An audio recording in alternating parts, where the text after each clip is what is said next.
BJP হচ্ছে pocket মার। কেন পকেট মার? বাসে কারোর কোনো দিন পকেট মারি হয়েছে? আমার হয়েছে। পকেট মারি কিভাবে হয়?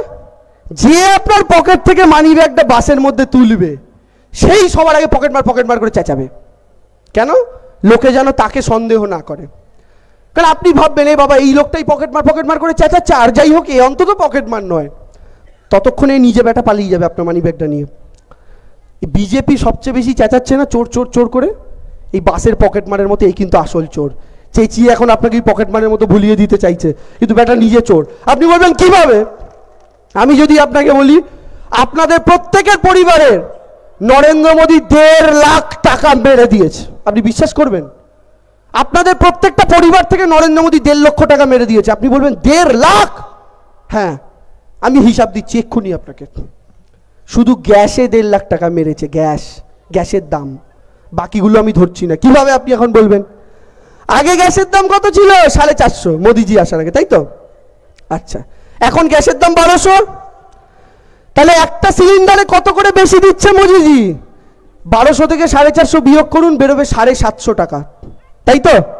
তাহলে একটা সিলিন্ডারে মোদিজিকে কত বেশি দিচ্ছেন? 750 টাকা। অনেকেই আছেন মায়েরা যাদের মাসে একটা করে গ্যাস সিলিন্ডার লাগে। তাহলে 1 বছরে কটা লাগবে? মাসে একটা লাগলে 12 মাসে 12টা, তাহলে 1 বছরে 12টা সিলিন্ডার। তাহলে আপনি যদি 1 মাসে একটা সিলিন্ডারে মোদিজিকে 750 টাকা করে এক্সট্রা বেশি দেন, তাহলে 12 মাসে কত টাকা বেশি দিচ্ছেন? 12 গুণ 750, মোবাইলে হিসাব করুন, বেরোবে 9000 টাকা। 1 বছরে 9000 টাকা। মোদিজি কত বছর ক্ষমতায় আছেন?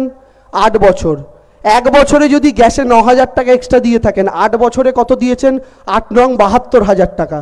এবার পোস্ট অফিসের একটা নিয়ম আছে, যারা পোস্ট অফিসে টাকা রাখেন জানবেন, পোস্ট অফিসে টাকা রাখলে 8 বছর 3 মাসে টাকা ডবল হয়, জানেন তো?